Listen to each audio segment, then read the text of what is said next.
So you got your booked appointment plans. Next is we have the new customer plans. This would be a VIP buyer or a listing.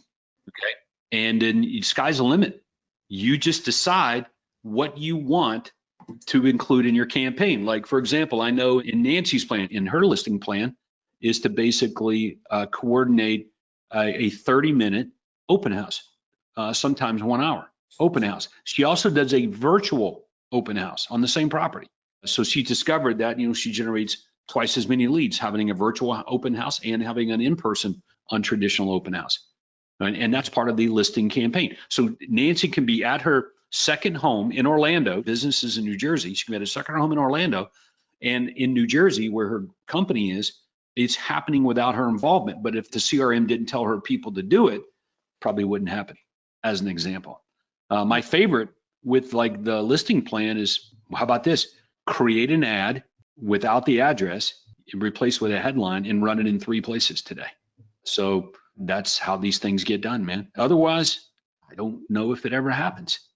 Okay, so that requires help. Okay, so Jillian, in your listing activity plan, how much of the activity plan would you say is intentional to leverage that listing to get more leads? How many pieces of it in there? Well, we've 19 activities in our pre-listing plan, and I would say at least a third of them are activities to leverage that listing. Got it. Okay. Next would be your closing plans for your clients, sellers and buyers. So you got closing plans. Now, some of our members, Jillian, maybe it's you can tell us, but their closing plan is broken down into 2. There's pre-closing and post. There's activities that happen all the way up to the closing date, as soon as it goes pending, up to the closing date. And then when it funds or closes, there's activities that happen after that. Do you have it set up that way?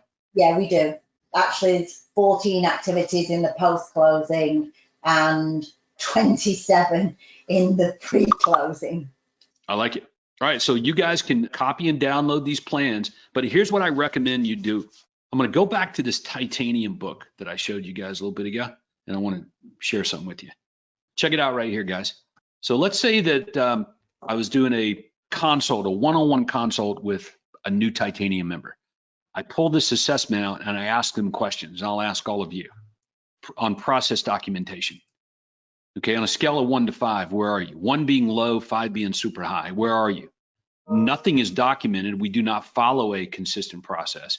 All the way to, we document some processes and sometimes follow a process. To number 5, we have all systems and processes fully documented, and we consistently follow all of them on a daily basis, and we meet monthly to discuss and refresh our processes. Let's talk first about the content calendar. So we work off a 2-week content calendar, which means the content repeats itself every couple of weeks in some form or fashion. All right, here we go. Content calendar. So you need a content calendar. What kind of content or piece of content are you going to put out into the marketplace on any given day to draw attention to you? Okay, so what you're going to see here is a mixture of being helpful and friendly and demonstration. Those will be the 2, I think, words I can use: being helpful and friendly and demonstration. Demonstration of value, in other words, proof or case studies or proof of results, third-party endorsement, however you want to call it, and being helpful and friendly, okay? And demonstrating through that we're different than everybody else in the marketplace. Okay, so a content calendar, you guys must have it. What's going to happen on Monday? What's going to happen on Tuesday? What's going to happen on Wednesday, Thursday, and what's going to happen on Friday? Okay, and that's it. You've got to develop your content. Now, all this content, just about everybody here is very familiar with. Okay, so let's summarize it real fast, Shane. So, agent success story. Shane, do you have agents at your team on your team now? Yes, I got 3. Are they experiencing some success? Yeah, for sure. One of the girls is, she's done 10 deals in 5 months. Compared to what she did the previous 5 months, what was it? So I have an agent on my team who's done more deals in 6 months than she did in 3 years before working for me. Okay, now that is an agent success story. Okay, so that becomes a piece of content for that Monday. All right, now let's think about it. You have 3 agents on your team today, so you can probably come, plus you have your own success story. And you can tell the story several different ways. For example, I'm selling more homes than I ever have before. All right, how about that? That's for a point. They're making more money than they ever have before. There's another story there. I'm having business given to me, whereas before I had to spend all my time trying to find business. There's another story. So you're going to get each agent to tell a certain part of the story. I don't have to tell the whole story in one setting.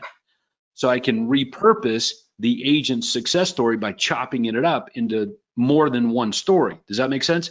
So it's like I could use Shane. I could interview you, and over the next 10 minutes, you would tell me your story. Well, the cool thing about over that 10 minutes is it's probably going to break down into at least 3 different parts. So it's actually 3 stories in one, maybe more, is my point I'm making. Okay, so agent success stories are the greatest way for you to draw attention to your business as being superior to what other agents' present situation is. Okay, now let's pause there. What must accompany the content is an offer. So you have to make an offer. We're leveraging material or content in order to get our offer there.